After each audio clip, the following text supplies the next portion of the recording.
Las Vegas, late night, early 1970s. The room is already heavy. Liquor warming throats, cigarette smoke hanging low, laughter recycled from jokes everyone knows by heart. On stage, Dean Martin stands exactly where he's supposed to be. Glass in hand, jacket loose, voice smooth enough to make the night feel harmless.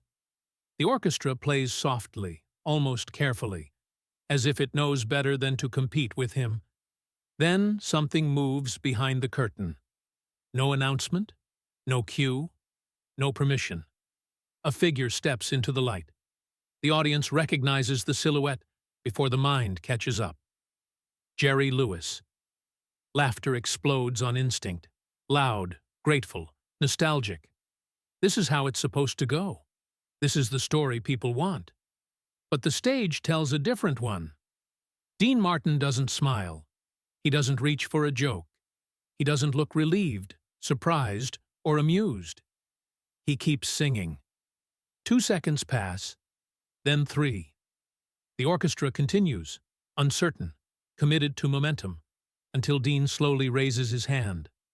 Not sharply, not angrily, just enough. The music stops. The laughter dies mid-breath. And in that silence, an impossible silence for Las Vegas, everyone understands the same thing at once. This isn't a comeback. This isn't a bit. This isn't a reunion anyone rehearsed. This is something unscripted, uncomfortable, irreversible. And before anyone says a word, the night changes forever. Let us know where you're watching from, and we hope you enjoy the story. Las Vegas had learned how to pretend it never slept. Even late in the evening, when the neon softened from a shout to a steady pulse, the city still breathed through carpets, glasses, and low conversations that never fully stopped. Inside the showroom, the air carried that familiar mix of smoke, perfume, and money spent without much thought. People were already seated, coats draped over chair backs, programs folded and forgotten. They hadn't come for surprise. They'd come for reliability. Dean Martin stood a few steps behind the curtain, listening not to the crowd, but to the orchestra warming into themselves. It wasn't a rehearsal so much as a habit. Small adjustments. A trumpet held a fraction higher than usual, the piano easing into a tempo that felt safe. Dean noticed things like that now. He noticed when a drummer avoided eye contact, when a bassist played half a beat behind. Years ago, he would have filled the space with chatter. Tonight, he said nothing. He didn't feel tired in the way people like to imagine. Not worn down, not broken by years of applause. It was something quieter. A thinning. The sense that the room no longer surprised him, and that he no longer needed to surprise it back. He still commanded attention. Everyone knew that. But command didn't require enthusiasm. It required presence, and that he still had. The crowd expected ease, a smile that suggested the night would be lighter than their own, a voice that made everything sound unimportant in the best possible way. What they didn't know was that Dean hadn't asked for guests, hadn't approved anything special, hadn't been told to brace for history. The schedule was clean. The set was familiar. Nothing on paper suggested deviation. 3 minutes before he was due on stage, someone leaned in close. Too close, the way people do when they're nervous, but pretending not to be. The words were delivered quickly, without drama, as if that might make them harmless. A name was mentioned, a location in the room, a simple fact. Dean didn't react. He nodded once, almost imperceptibly, and adjusted his cuff. No questions, no pause. If anything, his face grew more neutral, as though the information had been filed rather than felt. The person retreated, relieved and confused at the same time. Out front, the orchestra sensed something shift before they understood why. A pianist glanced sideways. The drummer rolled his shoulders as if resetting. Nothing was wrong exactly, but the room had lost its elasticity. Sound didn't bounce the same way. A note lingered longer than intended.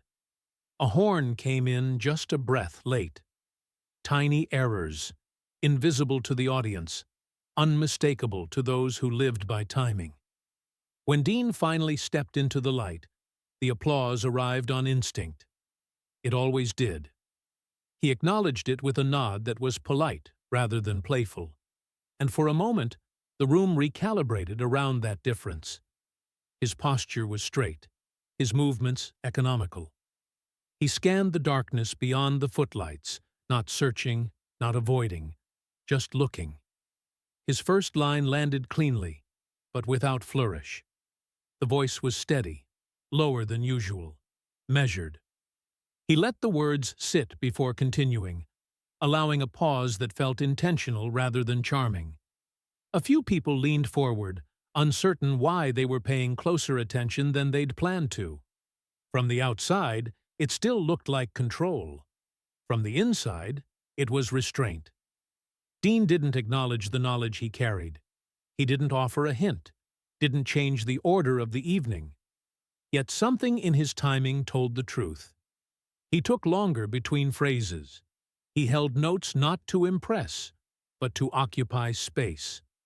And every so often, his eyes returned to the same shadowed section of the room. Not with longing, not with anger, but with the focus of someone aware that the night had already tilted, whether anyone else noticed or not. The orchestra followed him, uncertain but obedient, smoothing over the small fractures in rhythm. The audience laughed where they were meant to, though the laughter arrived slightly late, as if waiting for permission. Whatever this night was going to become, Dean Martin had decided one thing already. He would not announce it. Movement from the side of the stage usually followed a script. A stagehand crossing too early, a shadow passing where it shouldn't. Those things were mistakes, quickly corrected. This movement wasn't either of those. It had weight. It interrupted the geometry of the room. Dean was between numbers, letting the last chord dissolve instead of punctuating it. He reached for the glass at the edge of the piano, not to drink, just to touch it, when the rustle began near the wings. Not loud, not dramatic. The kind of sound people hear before they decide whether to look. Jerry Lewis stepped out without ceremony. No jacket meant for lights, no exaggerated posture, no grin carved in advance. He looked smaller than the idea people still carried of him, thinner somehow, as if the years had sanded him down instead of polishing him. His hair wasn't arranged for distance, it was simply there. He didn't wait for an introduction because there wasn't one coming. The first wave of reaction was laughter, automatic, generous, wrong. It burst out because audiences were trained to believe that anything unexpected was part of the plan. A man like Jerry appearing unannounced could only mean a bit, a trick, a return to something beloved. The laughter stumbled, broke apart, reassembled itself with less confidence. Jerry lifted a hand, not to wave, but to steady himself. He didn't ask for a microphone. His voice carried unevenly, the way voices do when they aren't meant to travel. He began speaking anyway, throwing words forward as if momentum might make them land. A joke came out first. It sounded familiar in shape, but the timing was off. The punchline didn't find its mark. A few people laughed again, shorter this time, glancing around to check if that was still what they were supposed to do. Jerry tried another angle, leaning into rhythm that used to come without effort. The rhythm didn't answer back. Dean stayed where he was. He didn't turn fully. He didn't smile. He didn't interrupt. He simply waited, one hand resting on the piano lid, his body angled just enough to acknowledge presence, without granting center. The silence between Jerry's lines stretched, and in those gaps, something fragile showed through. Jerry filled them quickly, too quickly, words overlapping, tone rising in an attempt to pull the room upward. The orchestra held, uncertain. No cue, no signal. The drummer's sticks hovered just above the snare. The pianist kept his hands in place, eyes flicking between Dean and the figure now standing where no one had planned for him to stand. Jerry's humor thinned. His voice lost its bounce and picked up an edge, not sharp, but exposed. He glanced at Dean, expecting a lifeline, a reflex, anything that might turn this into shared ground. Dean didn't give it. Not yet. The laughter faded into something else, a low, fragmented sound that wasn't quite discomfort, wasn't quite anticipation. People shifted in their seats. Someone cleared their throat too loudly. The room realized, collectively and too late, that this wasn't rehearsal or reunion. Jerry stopped talking because he ran out of air, not because he finished a thought. For the first time, there was nothing to lean on. No punchline, no music, no mutual agreement about what came next. Dean let the quiet exist. And in that quiet, the distance between two men who once never needed silence became unmistakably real. The orchestra kept playing because stopping had never been part of their instinct. A soft continuation, almost muscle memory, brushes whispering against the snare, a piano line circling itself without destination. It wasn't confidence that held the sound together, but inertia. Music, like habit, resisted endings.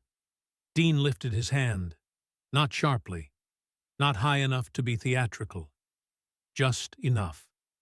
The pianist saw it first. His fingers eased off the keys as if he were setting something fragile down rather than abandoning it. The bass followed, a note released into nothing. The drummer closed his hands around the sticks instead of striking. What remained wasn't silence exactly.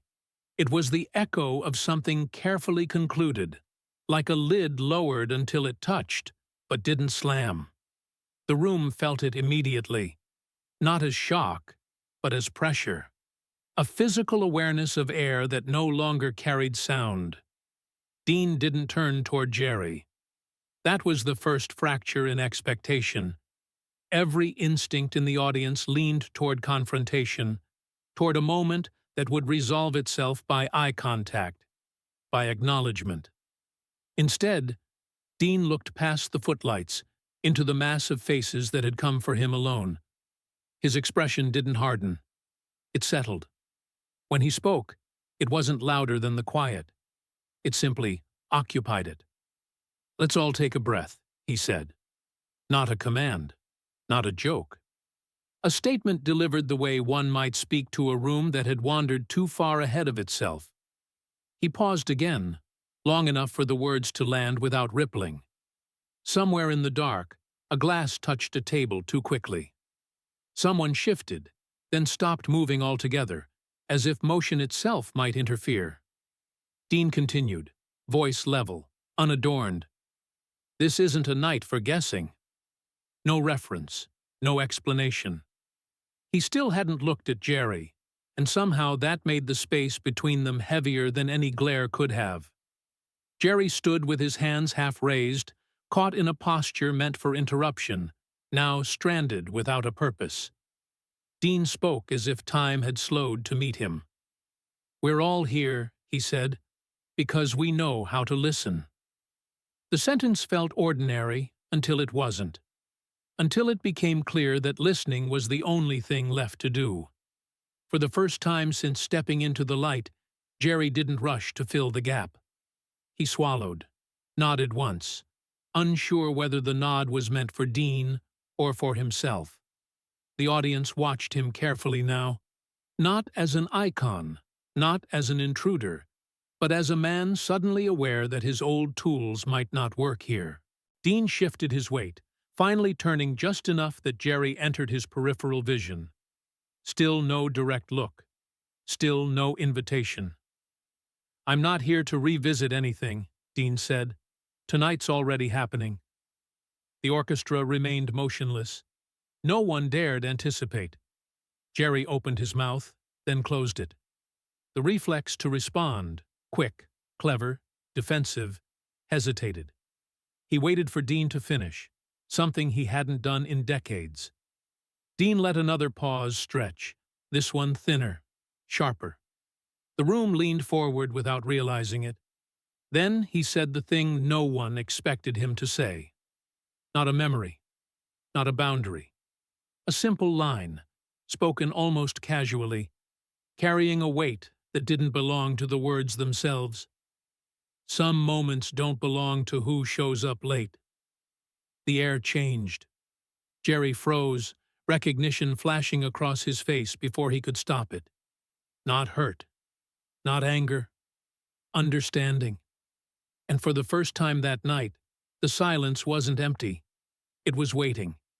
The room didn't know how to react because nothing had been offered to react to. No punchline, no raised voice, no dramatic pivot that could be applauded or rejected. Just the residue of a sentence that refused to explain itself. People waited for a release that didn't arrive. Dean let that discomfort breathe. He didn't step forward. He didn't retreat. He stayed where he was, hands relaxed at his sides, shoulders loose, as if the weight of the moment belonged to everyone else. When he spoke again, it was slower now, not deliberate in a calculated way, but paced as though speed would cheapen whatever came next. "This isn't a contest," he said. A few heads tilted, confused by how unremarkable the words sounded. That was the point. Dean wasn't shaping a narrative. He was dismantling one. Jerry shifted his stance, the old instinct kicking in, fill the space, recover control. He let out a short laugh, testing it, the way someone tests ice with a toe. "You always did like pretending things were simple," he said, lightly, aiming for familiarity. The line landed wrong. Not because it was cruel, but because it assumed a shared language that no longer existed. A handful of people chuckled out of habit, then stopped when they realized no one else was joining them. Jerry heard it too. His smile held, but only on one side. Dean finally turned his head, not fully, just enough to acknowledge the sound. His eyes didn't sharpen.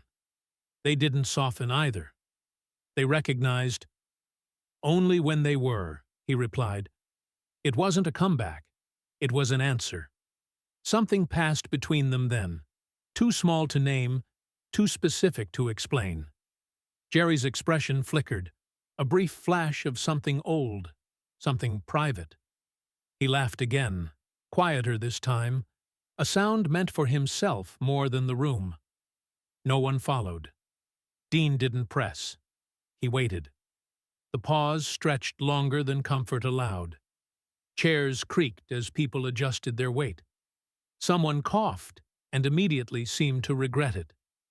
The silence wasn't dramatic. It was exposed. And in that exposure, the audience understood they were witnesses, not participants. Jerry tried once more, softer now. "We could—" He stopped, restarted. "We could at least—" Dean raised a finger, not sharply, just enough. "That's not what this is," he said. The sentence carried no accusation. It didn't need one.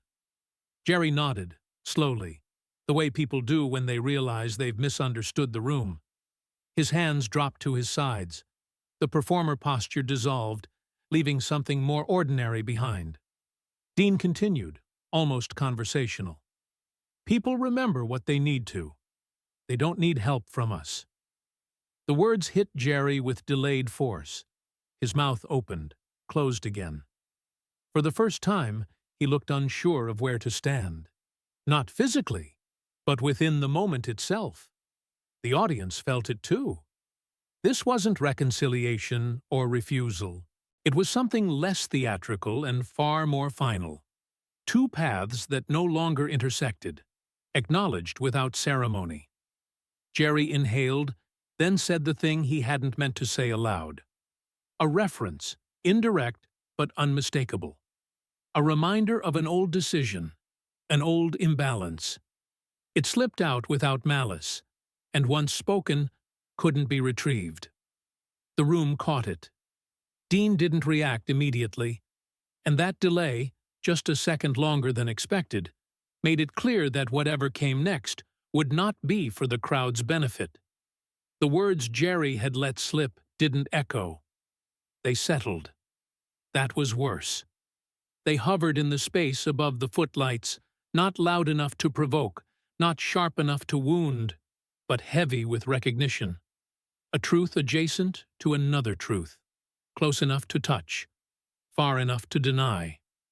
No one laughed. The orchestra remained perfectly still, as if sound itself had decided to stay out of it. Dean stood where he was, shoulders square, gaze neutral. He didn't rush to correct the implication. He didn't flinch. He allowed the room to feel the imbalance Jerry had named without naming. Seconds passed, long enough for anticipation to decay into something quieter. Dean exhaled, not audibly, but visibly, and turned his attention away from Jerry.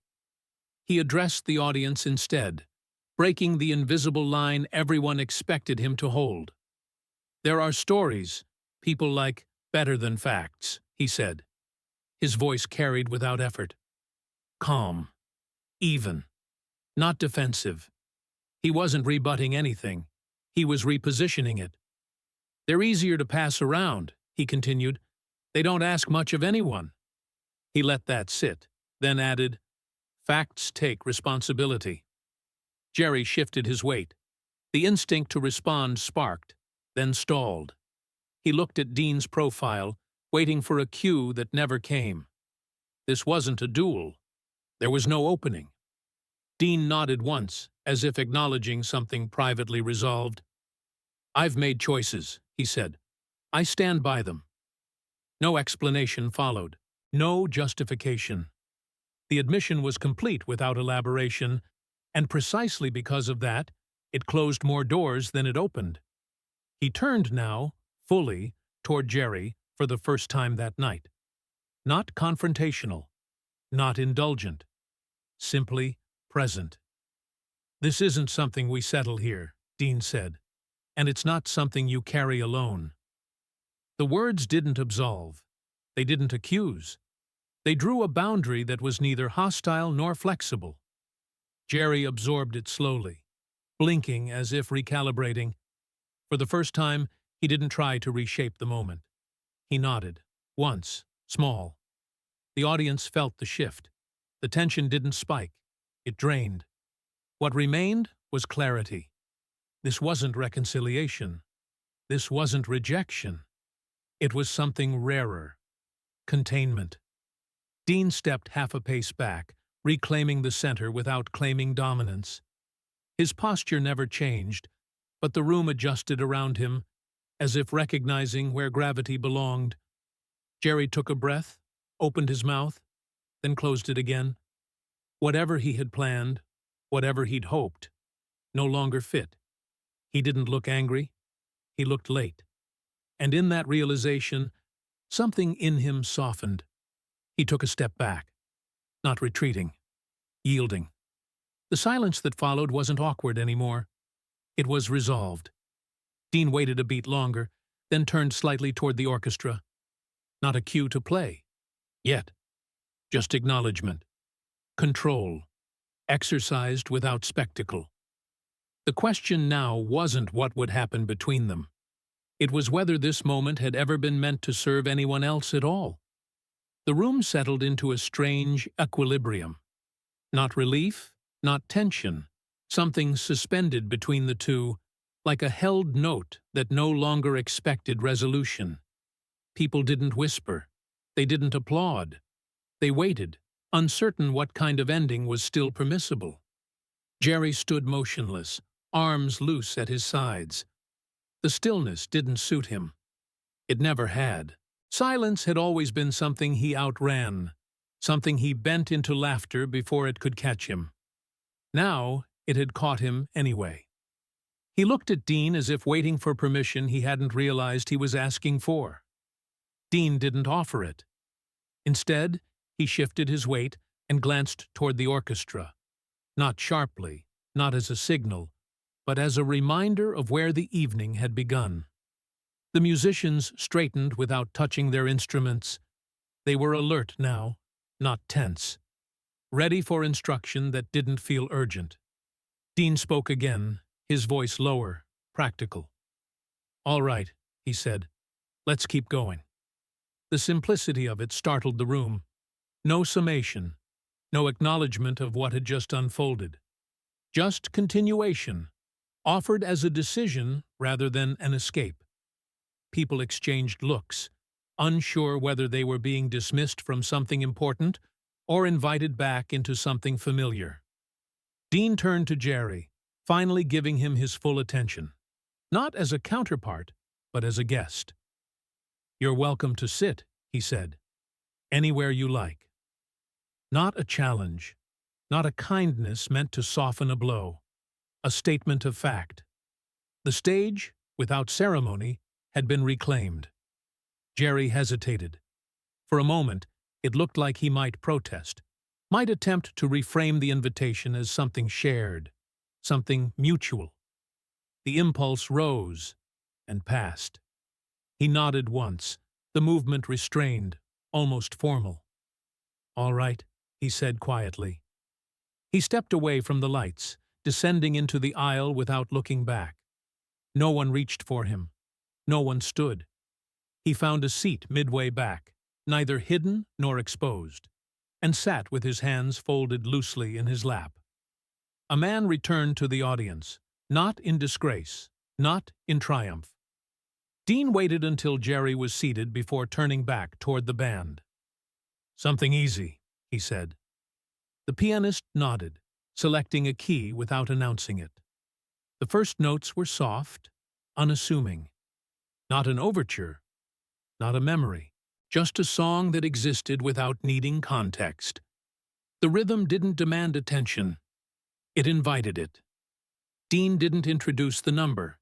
He didn't explain why he'd chosen it. He stepped into the melody as if it were a room he knew well enough not to comment on. His voice came in gently, almost conversational, shaped by years rather than effort. The audience listened differently now. Not for cues, not for history, for tone, for intention. Jerry listened too. He didn't smile. He didn't look away. He watched Dean with an expression that held recognition without ownership. Whatever he had come seeking, closure, acknowledgement, absolution, was no longer available in the form he'd imagined. And for the first time that night, he understood that the moment hadn't been taken from him. It had simply passed, without waiting. The song ended without ceremony. No swell. No held note begging for applause. Dean let the final phrase dissolve into the room and lowered the microphone slightly, not as a gesture, just as a habit.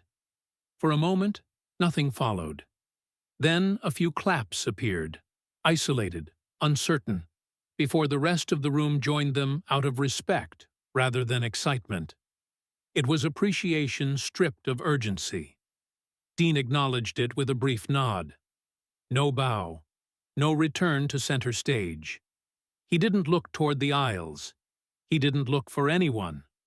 When the lights shifted and the orchestra began to pack their instruments, the audience rose slowly, as if standing too quickly might break something fragile they couldn't name.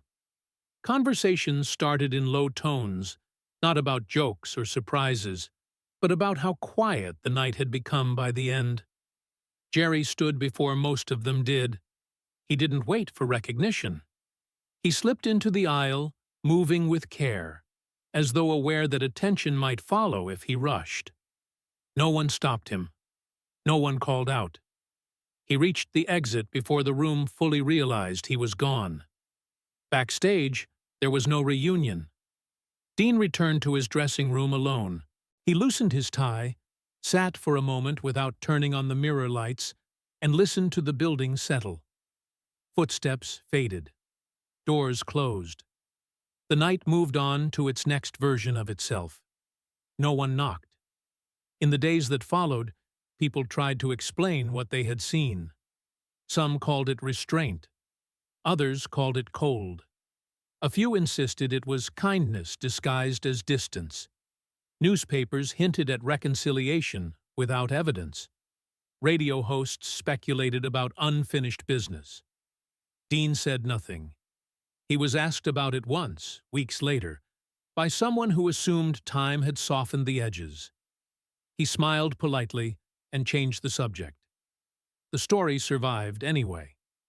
Not because it had a climax, but because it refused one.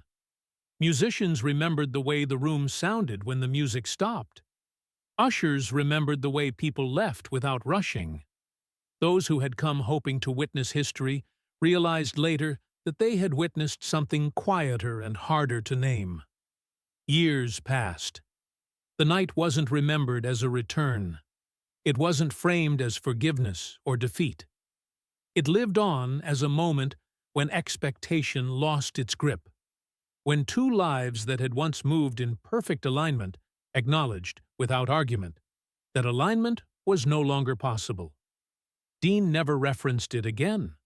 Not publicly, not privately, according to those closest to him. And that silence did more to define the evening than any statement could have. Because that night, Dean Martin didn't reclaim the past or rewrite it. He simply stood still while it finished passing by. And when it was over, he remained exactly where he was, alone on a stage he no longer needed to share.